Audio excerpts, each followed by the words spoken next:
Welcome to the Summit for Wellness podcast, where we help you climb to the peak of your health. And now, here is your host, Brian Carroll. The air we breathe, the soil we touch, the water we drink, and everything around us has significant importance in our health. But all of these essentials in life are slowly being polluted, and in a lot of cases, we can't even see the toxins that are starting to accumulate.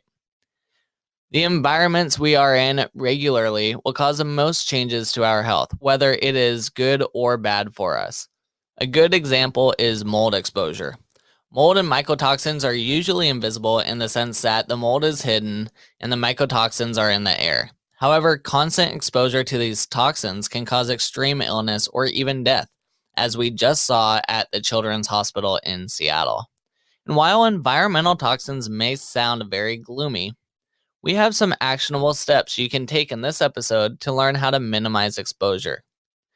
What's up, everyone? I'm Brian Carroll, and I'm here to help people who have an injury or illness that holds them back from enjoying the outdoors. And today I am joined by Tom Malterre, who does a lot of education around environmental toxins.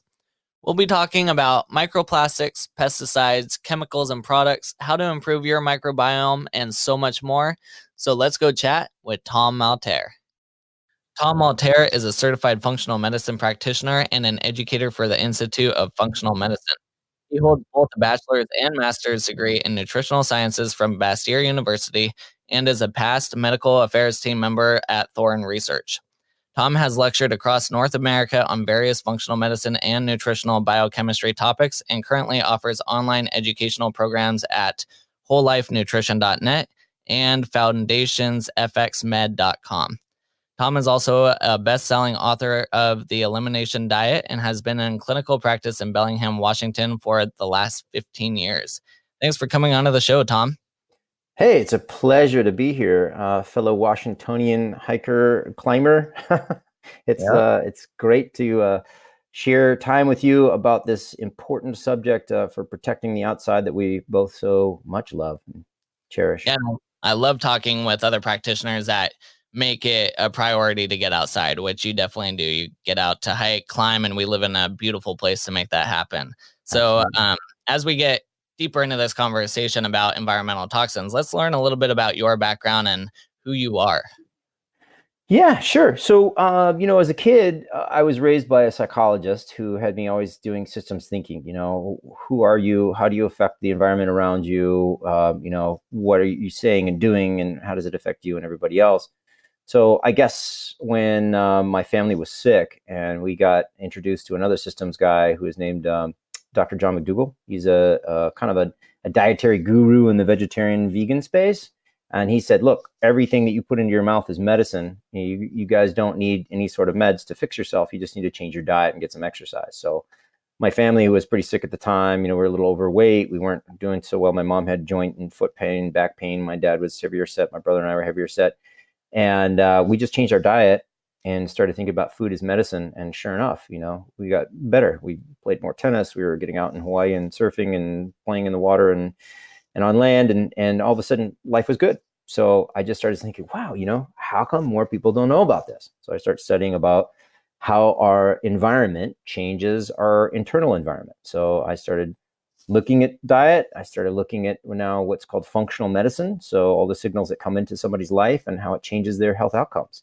And in the process, I ended up attending Bastyr University, got a bachelor's of science, master's of science, came out of there, worked for a supplement company called Thorne Research as part of the medical affairs team, where I educated across the United States and Canada, was associated with the Institute for Functional Medicine, the Autism Research Institute, learned a ton about how the environment affects human cell function. And here we are today, 15 years in clinical practice, thousands upon thousands of people. It helped through our books, programs, and my clinical outcomes, from our practice here. And I'm totally convinced now more than ever that, what we think, what we eat, what we drink, what we breathe becomes us. So that's where I got here. Yeah, and this is a fascinating topic because we can have the best foods, but there's still all these toxins around us in our environments that can have huge impacts on our health. So we're going to touch on a lot of different hot topics right now. We're going to talk about plastics, GMO, pesticides, air pollution. So, being in a world full of these toxins, how do we start to minimize our exposure? Because we don't necessarily have companies on our best side, because a lot of companies are trying to make money instead of trying to keep you healthy. So a good example of this is people using baby powder, and asbestos was actually found to be in baby powder. So can you talk a little bit about some of these dangers that we don't even know of while using these products that might come out 10, 20 years later down the road that there is issues with those products?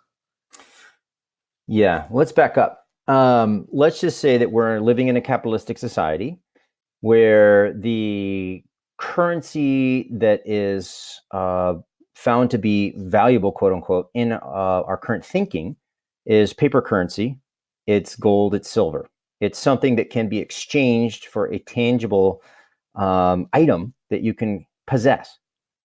Now, that thinking of what is truly valuable to you is going to either bring us health or bring us from health.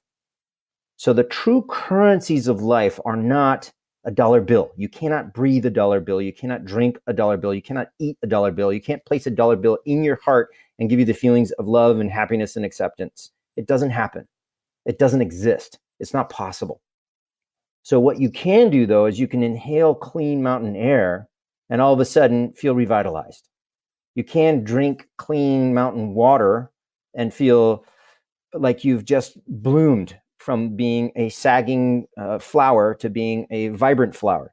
You can eat fresh mountain blueberries and wild game and whatever you can find, that's it's vital foods, and you can feel life come into your body.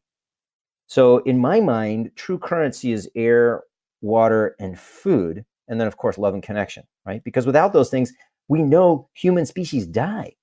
I mean, literally, try and hold your breath, unless you're David Blaine or whatever. Try and hold your breath for more than 5 minutes and see what happens, right?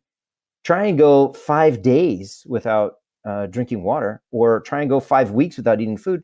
It's not going to work, right? Usually you have about 3 minutes without air, 3 days without water, and 3 weeks without food. And most people are in problematic states, if not dead.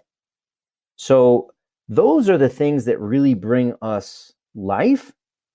To imagine that an extra Hummer or, whatever, your G-Wagon is going to give you, life, happiness, health, it's impossible. It can't happen.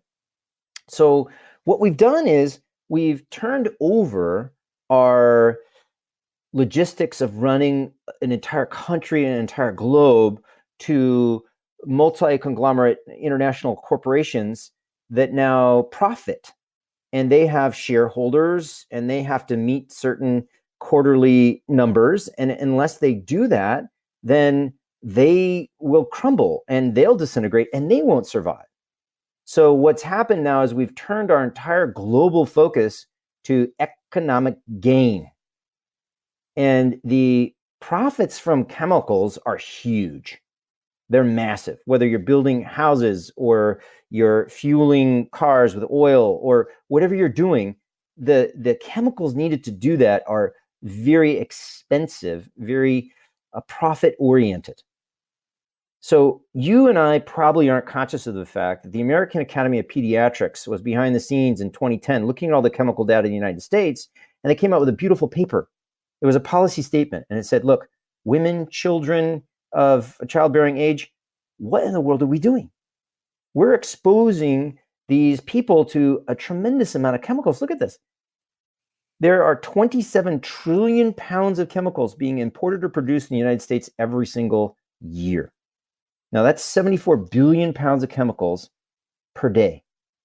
That's 250 pounds per person per day of chemicals being imported or produced in the United States.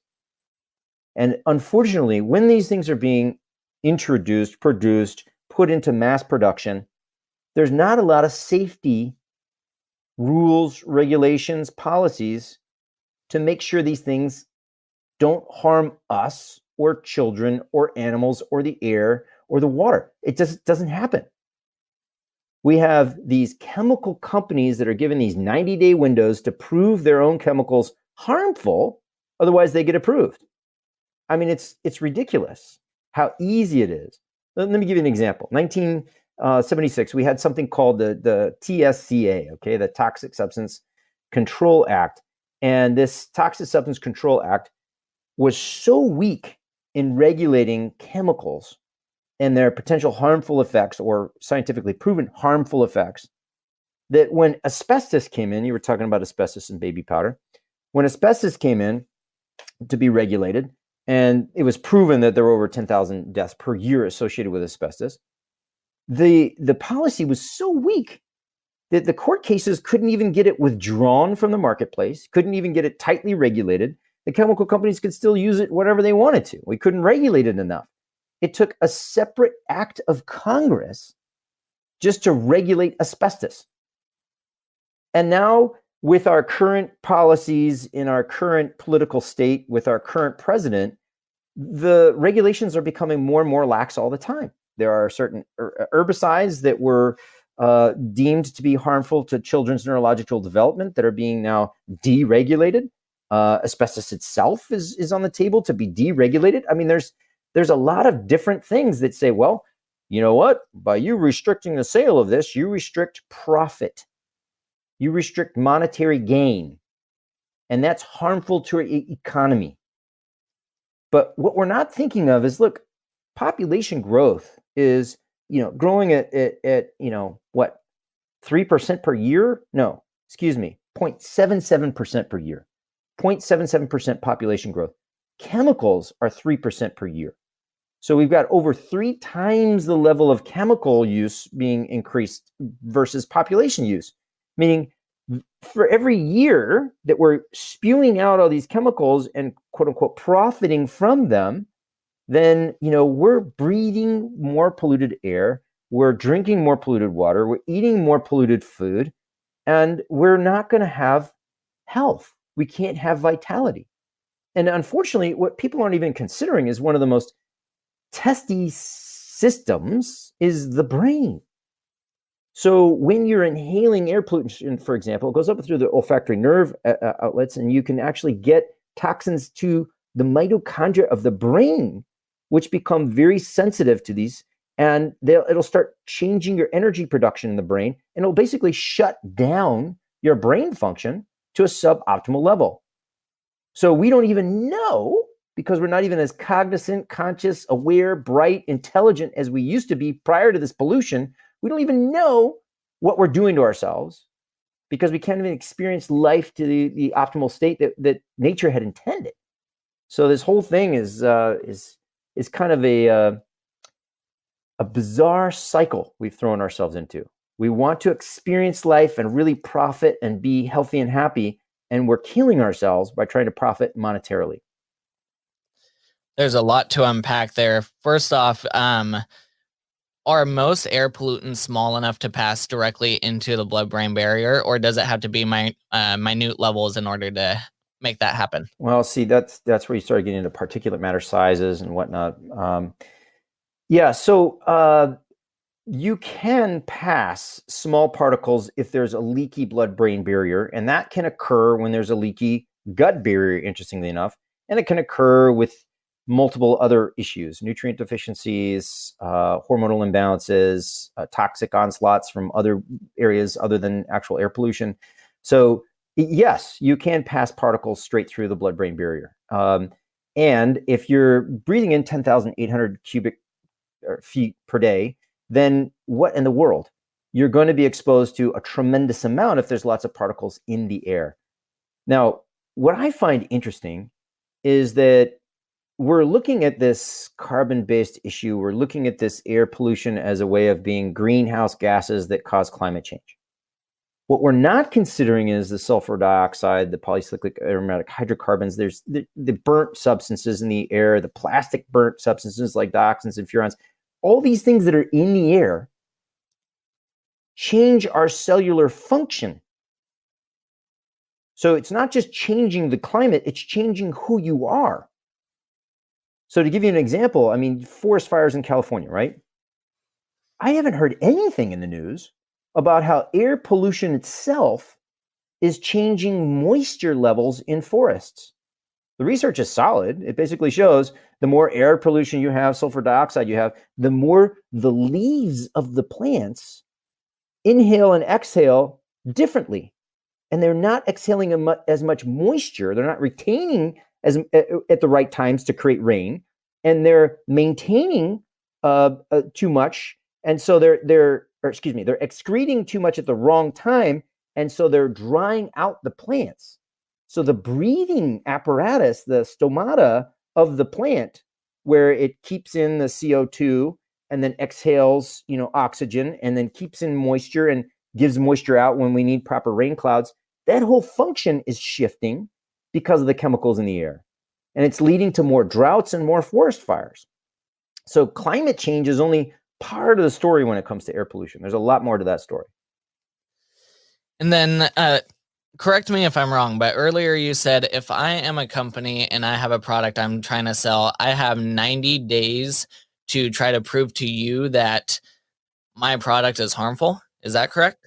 Yeah, you're supposed to be running safety trials, and oftentimes those trials are sponsored by the actual companies who are launching the product, and you leave it to public response. So if there's a safety group that's been keeping track of your chemical development and they're concerned about it, they can try and submit data to prove your chemical harmful, but then it would cost them money to prove it harmful. So what's usually done is what they consider quote unquote due diligence, and they'll do these 90-day safety trials on rats. And what they'll find is they'll give the rat, the chemical, and they'll try and give an isolated component of the chemical compound. So let's take Roundup, for example. So you've seen all the trials in the news about Roundup and whatnot. Okay, so they say glyphosate is the active ingredient in Roundup. So we're going to test the toxicity of glyphosate. Nonsense. Glyphosate is a mixture along with 27 other co-formulation chemicals, and actually literally hundreds more, but 27 primary other ones.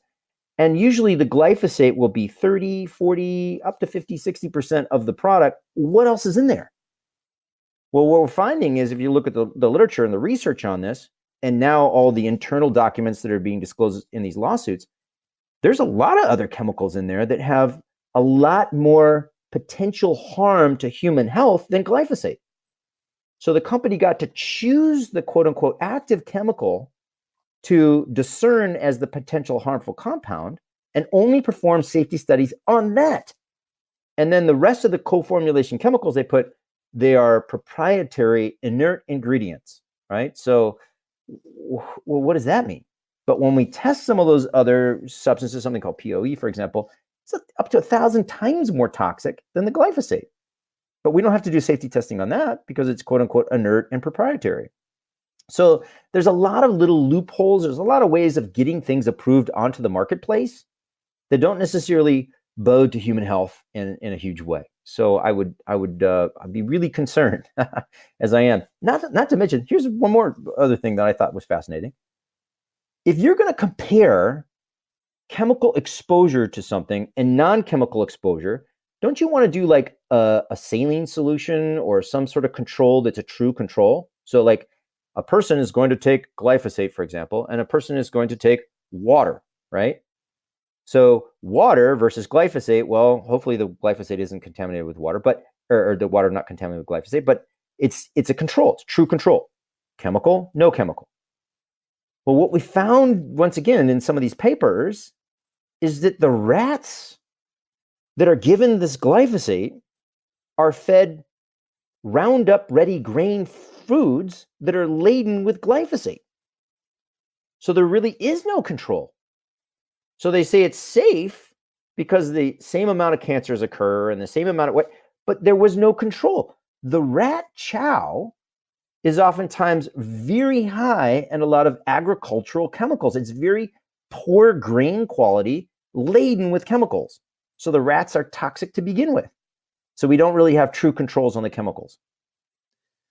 Yeah, that's super fascinating. So in a lot of different trials where they're using rats to experiment on, it's already contaminated from the very beginning.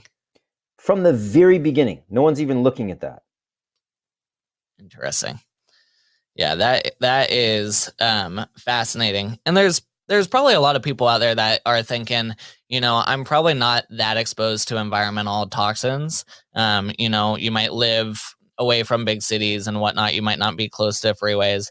But there was a study a couple years ago that they did testing on the fluids in umbilical cords in women, and the babies were, before even being born, already had around 270 chemicals that they could test for in the umbilical cord. Did you hear about that study? Yeah, there's actually multiple studies, 2 cord blood studies, one in Canada, one in the US as well. But yes, that's very well known. And the interesting piece is if you look at some of the animal-based studies, the insect studies, you can find residues of these toxins in the Arctic Circle. You can find these residues in the rainforests in Ghana. I mean, there's places everywhere that have these incredible levels of plastics and environmental pollutants that you would never guess that they are there. But they're in high enough concentrations that you're seeing the reproductive behaviors change in birds and ants, and it's all over the globe. In fact, there's not a single place that you can test life on planet Earth without finding endocrine disrupting chemical residues. It doesn't exist anymore. So what we don't know is what life would be without them. What we do know is that disease risks are rising exponentially every single year. Now, let me ask you a question. What's the one thing you could do for your health that would contribute to lung cancer, heart disease, elevated blood pressure, type 2 diabetes? What's the one thing you could do as a human right now? Start participating in it, and you could increase your risk for all those diseases. Probably smoking. There it is, smoking. So let's imagine that we're burning more things these days. We're producing more chemicals that have harmful effects on the environment. We are running all these fossil fuel-based vehicles. What are we doing to the air? Making it toxic. We're making burnt particulate matter in the air. So as we pollute the air more and more, it's the equivalent of more and more people smoking. So I literally have an app on my phone it's called Shit I Smoke. And I can see now in my neck of the woods, all right, what's the equivalency of me going outside and playing outside with my kids or hiking or whatever, of me, how many cigarettes am I smoking today? Oh, it's only 1.2 cigarettes. That's great. On bad days, it's 7 to 9 cigarettes a day, right? So we're actually correlating the air pollution to how much damage it's doing to our system, very much like we were smoking. Is vaping the same? Oh Roughly. boy, I don't know enough about the differences between vaping and smoking to speak to that. I mean, I don't know about filtration versus non-filtration. I don't know. I wish I did. So right now there's a big undertaking going on where there's companies going out and trying to clean up large sections of the ocean that are just filled with garbage and plastic bottles and all sorts of stuff. And there's a lot more pictures coming out showing that process. And I actually just saw a video a couple days ago. One of the very large ships that they have doing this cleanup has first started to pull stuff out of the ocean. So you had mentioned microplastics, which is a lot smaller than a water bottle, but it all starts from, let's say, a water bottle in the ocean. So can we start talking a little bit about microplastics, what microplastics can do to the body, and how they start breaking down in the ocean or the environment? Yeah, sure. So in essence, what we're concerned about is that plastics have or additives to the plastics have a structure that's very similar to human hormones. In fact, BPA originally, a lot of people don't know, in 1891 was brought in by Dianon, and this company started using it as a synthetic estrogen. So it was used to put into animal feed to fatten up animals, and then after the 1900s, it was actually used in humans. They had some early trials trying to use it as a hormone replacement, and then it got replaced by another chemical that turned out to be very harmful. But it was put on the side. It was put on the shelf. There was a bunch of stockpile of this BPA that was sitting around. It got repurposed when we found out that you could use it to add to plastics. You can soften up the plastics, the PVC, whatnot, and you could do all sorts of fun things with the BPA. Well, this is a hormone substance. And hormones act on the picogram level. It's a teeny, teeny, tiny amount in your cells to actually change the entire gene expression of your cell, right? Hormones released from a distant tissue, travels to another tissue, changes DNA expression. That's the definition of hormone. So you've got this substance that can change your gene expression that's floating around now in the environment.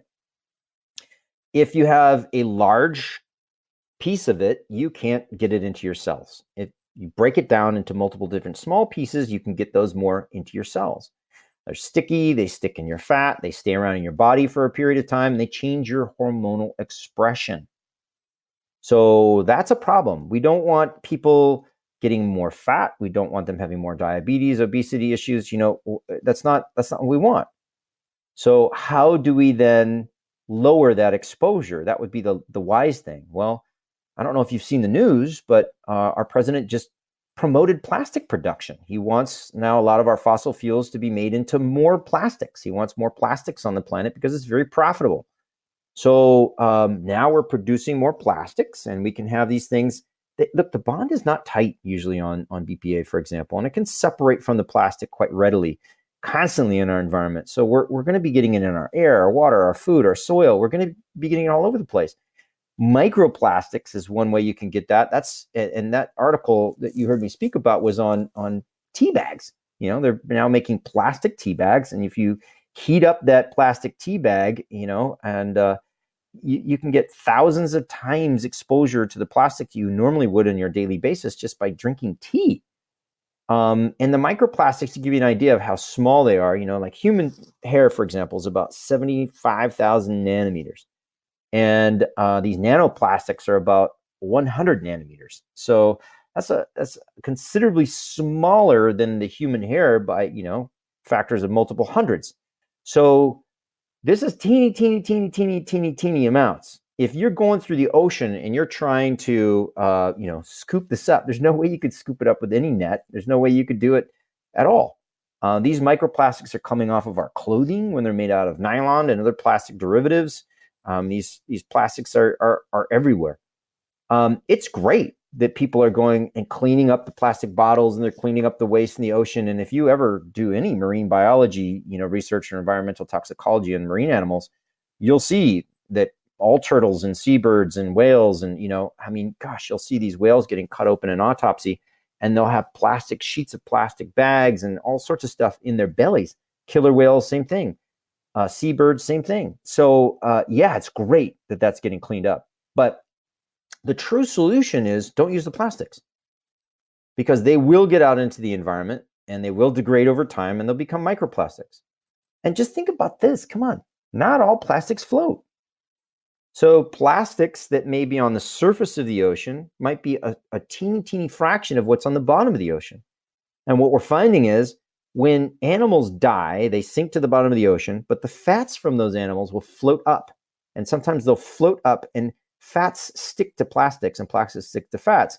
So they'll float up with the plastics that are on the bottom of the ocean. And we end up with this sea surface level of highly, highly concentrated plastic residues and other chemical residues that are what's called lipophilic or love fat. There'll be 100,000 times that of those found elsewhere in the ocean. So the sea surface layer is 100,000 times more concentrated in these plastics and other chemicals. So you can filter stuff out, but you're not going to get a lot of what's already there. This is probably a lot bigger than the scope of what we'll be talking about, but in an effort to try and clean up all those microplastics that are at the bottom of the ocean, can you inject a fat layer at the bottom in a secluded area and have it bind to the plastics and raise it up and then go through and clean all that up? Technically, you could. I don't know how you would get the plastic to separate, but I'm sure that technology could be discovered. Sure. Yeah. I think the question is, do we want to start mopping up the floor or do we want to stop keeping the faucet on, right? So we probably should turn off the faucet and do that as well. So if we're going to be mopping up the floor, it's probably a good idea not to, continue going on. So let me give you an example. Our current economy promotes the sale of plastics, and plastics are an incredibly profitable industry. I ran across a Merchant article promoting plastics as an investment opportunity. in 2012, and it basically said, there was an additional 745,840,000 pounds of BPA that was produced additionally in the year 2012. So normally the annual total at that time was 12.1 billion pounds of BPA that's produced every year, right? Pounds. Picograms are what we have hormonal effects on. Pounds is what we're selling. So we're blanketing the entire planet Earth in plastic. So what you'll hear, if people are aware, is that, there is a quote unquote like a plastic Armageddon is what people will say. And it's a massive concern. So what we need to be conscious of then is, where's that plastic coming from? Am I consuming things out of plastic water bottles? Am I making plastic cookware? Am I using Tupperware? Is my laptop cover that I just bought silicone, or is it plastic? What is it? What's going on? Is it wood? So like, we need to be conscious of what we're consuming first and foremost. Like, we ban plastic bags in the city of Bellingham, for example. We can't use plastic bags at a grocery store. They don't let us do it. So I think that's great, right? So what can we do? What can you do today to reduce the plastics that are being put into this? So turn off the faucet, then let's clean up the plastics at the same time. Yeah, I'm thinking about other products that are out there that we probably don't think about the plastics, such as cars. Cars are highly made out of plastic nowadays, and I'm sure with the heating and the exposure to the sun and rainwaters and whatnot, you're probably leaching off chemicals down into the water that's then making its way into the ocean that way as well. It's fascinating, right? I mean, this is all petroleum based. Okay, so plastics come from the oil refinery industry and petroleum. You don't think about all the things that are derived from petroleum, and it's a massive resource. I mean, this is how we run our economy, basically, it seems like. But floor wax, perfumes, petroleum jelly, antiseptics, shoes, footballs, lipstick, toilet seats, roofing materials, rubber cement, candles with paraffin wax. These are all petroleum-based products, right? And the list goes on for days. I mean, we basically have this stuff everywhere we look. And so we're going to be getting some of it into our skin when we touch some of these things, into our air when we're surrounding these things and they get hot, or burnt. So yeah, they're all over the place.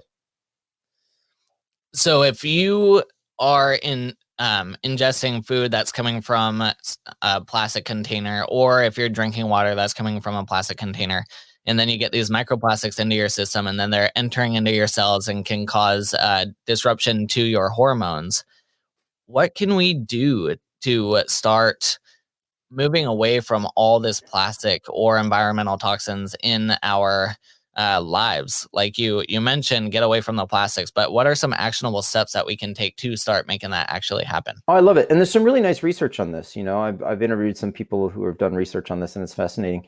One of the things I really liked was the fresh food diet study. So that one was basically looking at how people can reduce their exposure to BPA and phthalates.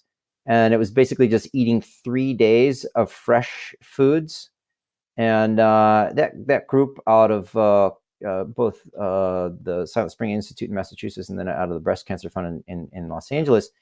And they were also in New York and British Columbia. There's a bunch of teams working on that. But it was basically saying, look, up to 60% of your exposure is going to come through your food. So whether it's your food or your water, whatever you're drinking or eating. So why don't you just reduce the amount of foods that you're buying in plastic, storing in plastic, heating in plastic? So do a stainless steel water bottle, do stainless steel lunch containers, no plastic containers or plastic lids. No, don't do any saran wrap or plastic wrap. No canned foods, of course, you have the BP lining of the can. No nonstick cookware. Do your milk and orange juice from glass, and use only a French press to make coffee. A lot of people don't know, but I'm my friend does this little espresso machine. He puts these little plastic things into his espresso machine to get the flavoring and stuff out. And I'm like, what in the world? That's heated water in plastic. And no, if you just did those things, right? Watched what your food was touching before you ate it, you can reduce your exposure to plastics by 60%. So that's fantastic, right? Definitely look at that water bottle. Definitely look at whatever you're cooking in. microwaving in plastics is nuts, especially if you have something that's, acidic, then it will migrate. I mean, the reality is it doesn't take much to have these plastics break down and then have you ingest it. And the other key piece that I would say is receipts, thermal paper. So receipts have this thin layer of BPA on the top of them, and then you heat it up and the BPA mixes with the dye, which gives you an ink marking on the receipt. But the receipts actually have thousands of times higher BPA than you're normally going to find anywhere else. So one of the most harmful things that I'm hearing about in the endocrine world of toxicity is they're seeing some young individuals coming in with terrible plastics toxicity problems who are taking receipt paper that has all this dye in it and all this BPA in it, and they're rolling their joints in it, and then they're smoking their joints. And apparently the dye will crackle and it looks really fun and it's sort of like perfectly smooth. And so, the kids aren't even thinking that they're giving themselves, thousands upon thousands upon thousands of times higher level of these chemicals than they would if they used a standard rolling paper. So, in Washington State, it's legal now. Colorado, legal now. I mean, more people need to be aware.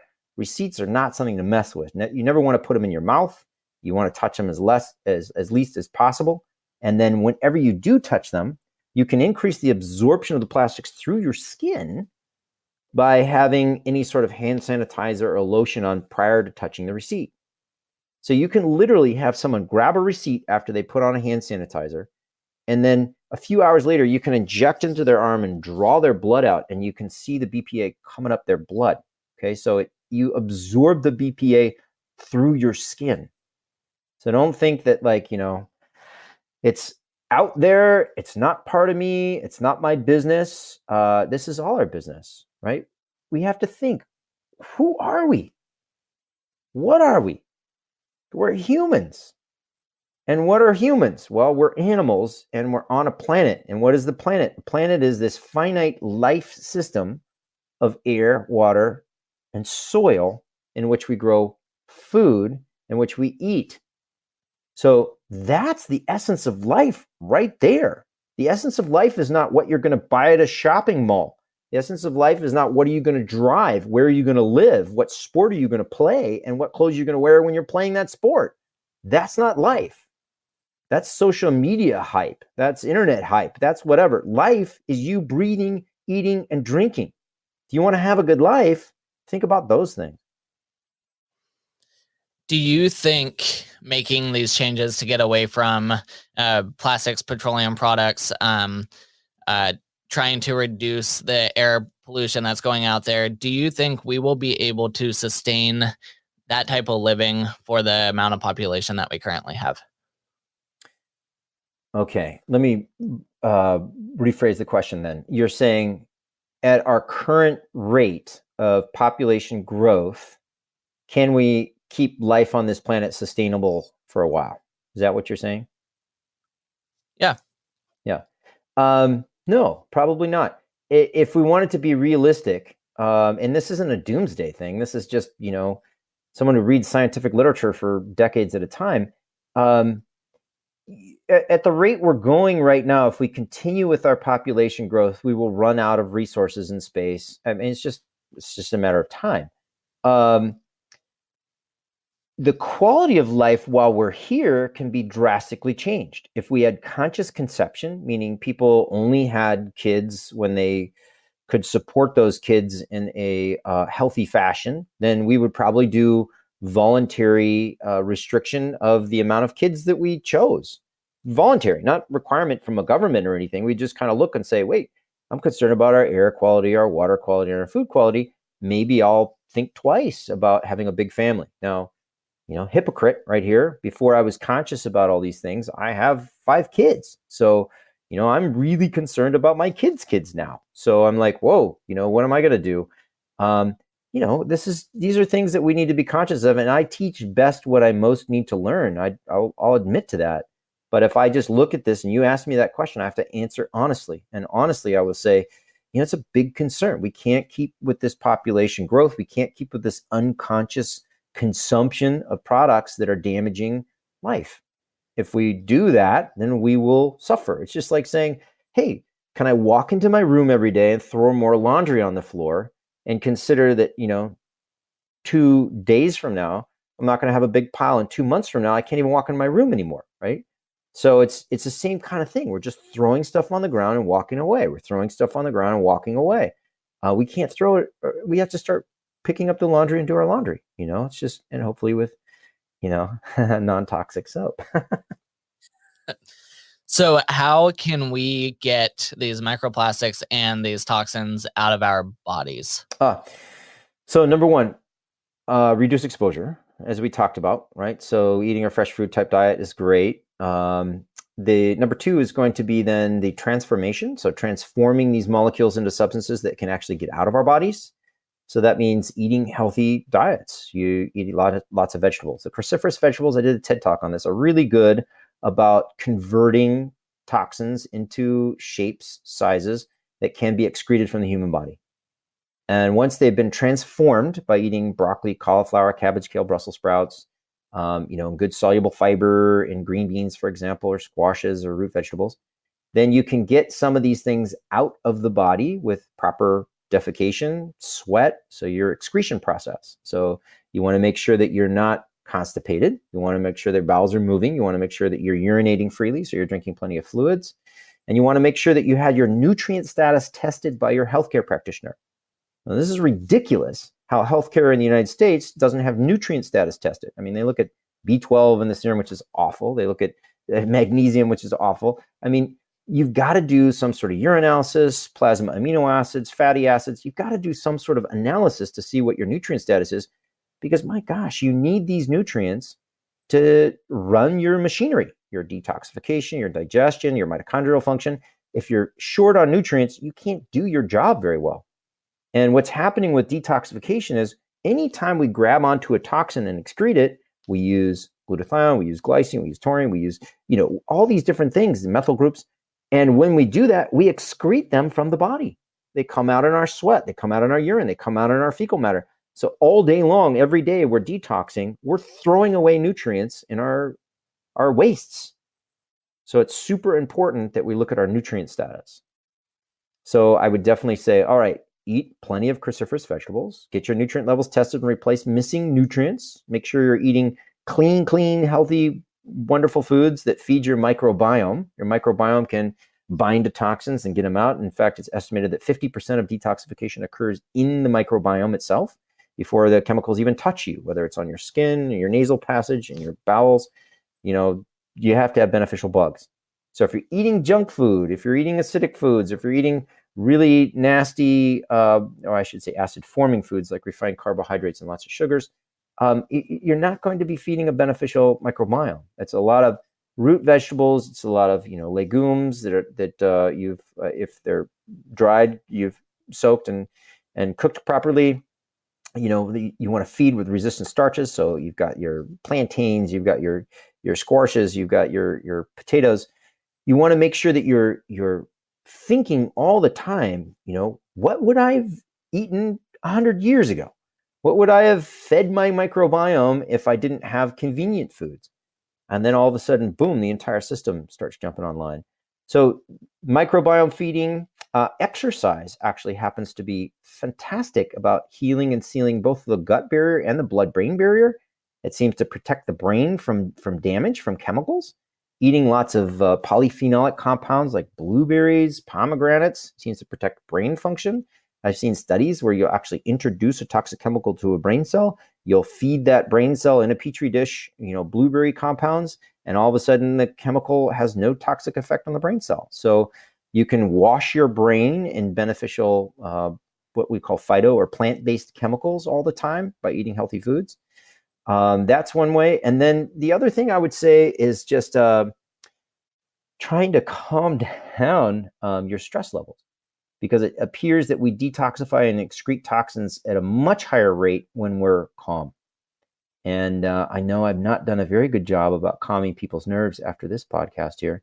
But yeah, just breathing and trusting and just saying, you know what, it's all going to happen exactly how it needs to happen. It's all good. I'm going to breathe when I eat. I'm going to sit down with my friends and family. I'm going to tell them how much I love them. I'm going to eat a bunch of good food, and that will actually help with detox. Well, if people listening to this live in a place that has marijuana legalized, then they can go and smoke some of that without using their receipt paper if they need to reduce their stress. So that could be a good option for people. There Do you go. you have a favorite nutrient status test that you like? Oh, I'm a huge fan of the Ion 40 from Genova. Yeah, used to be Metametrics, but I've learned from Richard Lord. He's kind of the founder of that panel, and Andy Browley. So the two guys that used to run that Metametric panel, Richard's a genius biochemist, and I've had the pleasure of learning from him over the years, and so it takes me a while. It took me a couple of years to really grasp what those tests were all about, but now I teach doctors about how to interpret those tests. So I like their Ion 40 and I like their Nutri-Eval from Genova as well. The two Genova nutrient evaluation testing. Those are phenomenal. We get to see the amino acids, we get to see the fatty acids, we get to see a little glimpse of heavy metals, we get to see minerals, we get to see the organic acids of mitochondrial function, neurotransmitter formation, kidney function. I mean, it's phenomenal. In fact, I kind of insist my clients get those tests now because I really want to see what's going on. And when I find out some of those nuances between that microbiome testing and gene testing, we can solve lifelong issues. It's pretty fantastic. Or I can't say we solve them. We can identify weak spots in their health journey, and we can modify those and give them progress like they've never had before. Do you have any final thoughts that you want to make sure that we touch on before we wrap up? Oh man, I just want people to be really conscious of the currency issue. If we're seeking something outside of ourselves instead of giving value to ourselves, we'll always be in deficit. So if we're thinking about purifying our air, breathing clean air for ourselves, eating clean foods, drinking clean liquids, having clean thoughts, and being nice, loving human beings to ourselves and others, then health just happens. So, that's something I'm going to seek to do until the day I die. And I'm hoping other people join me and they wake up to the fact that these are the things that will bring us health, not money. And my final question for you is, do you have a morning routine? And if so, what is it? Oh, I've been doing this gratitude journal that I love. Because come on, you saw the sunset last night. I mean, there's so much to be grateful for, and I had special time with my kids and eating wonderful herbs, and had some amazing rosemary. I mean, there's so many things that you can just stop and be grateful for, and see that there's genius everywhere. There's just genius everywhere. And when you recognize that and you participate in that, I mean, come on, we're here, we're thinking, we're breathing, come on, it's amazing, right? It's like a Princess Bride, right? When all of a sudden he was dead, and then all of a sudden he moves his head, right? He's like, that doesn't make you happy, right? Like, come on, there's so much to be happy about, right? I mean, we could be happy every single second of the day, and when we're in a state of happiness and appreciation and gratitude and awe, then I think we're more humble and we treat ourselves and the planet better. Awesome. Well, people can find you at wholelifenutrition.net, also at tommalterre.com, which is MALTERRE. And all of that will be in the show notes at summitforwellness.com/96. So if people want to go there to find the links to your sites, then it will be there. Thank you so much, Tom, for coming on. I appreciate having this conversation. It's a conversation we need to be talking about a lot more. And I'm hoping that more and more people will start to become more conscious of the products that they're using and what it can potentially do to their health. So thank you. Absolutely my pleasure. I appreciate being on, and wishing you the best. I hope that you were able to learn some actionable steps you can take to reduce exposure to microplastics and other environmental concerns. I know that some of the topics that are discussed on this podcast can seem super overwhelming, so just try to take small steps to make changes, and you will be much more successful making small changes instead of trying to change everything at once. And to learn more about Tom, go to tommalterre.com, which the site should be live here real soon. And you can also find him at wholelifenutrition.net. And you can get all of these links at the show notes at summitforwellness.com/96. And if you are wanting to test to see if environmental toxins have been impacting your health, then reach out to us and we can help. All you have to do is schedule a free call with us, and you can do that at summitforwellness.com/ready. And the year is closing fast, which means a lot of people will be jumping on the New Year's resolution bandwagon. So next week's episode will be with Mandy Green talking about metabolic approaches to weight loss. So let's go learn a little bit about Mandy. I am here with Mandy Green. Hey, Mandy, what is one unique thing about you that most people don't know? Okay, well, don't tell anybody this, but I'm pretty much an open book. So when I was thinking about this, I thought, I'm just going to tell him, the thing is, the truth is, for the past like 15 years, when I drive my kids to school, I'm still in my pajamas. So I'm in the carpool drop-off line every morning in my pajamas, and it's not coffee in my giant mug, it's my warm lemon water. And the only time that's bad is this one time that I got pulled over because I was driving too fast in the school zone, and that was like, had to explain that a little bit. But so that's one thing people don't know about me. Well, that's one thing I really love about podcasting is I can totally be in my pajamas and no one would ever know except for the guest. Now I've got a good visual. Yep. So what will we be learning about in our interview together? Well, we're going to talk about a metabolic approach to weight loss. So basically what that means is how your hormones and your mindset can be balanced. And when they are, it makes losing weight like totally easy, sustainable, and it's even fun. And what are your favorite foods or nutrients that you think everyone should get more of in their diet? Well, I'm a huge fan of the greens and the veggies, like spinach, mixed greens. Those are like the transporters of all the other foods in my life. So it's kind of like when in doubt, just throw a handful of spinach in there. Fresh spinach. And what are your top 3 health tips for anyone who wants to improve their overall wellness? You've probably heard these before, but I'm going to just go ahead and say it again. But drink more water, get more sleep, and bring awareness to your daily thoughts and feelings, because it's the thoughts and the feelings that are creating your belief system and that it's motivating every single choice, every decision that you're making. It's the thoughts and the choices that are creating your results. And ultimately, we can take back our own health when we learn how to regulate and manage our mind. If you are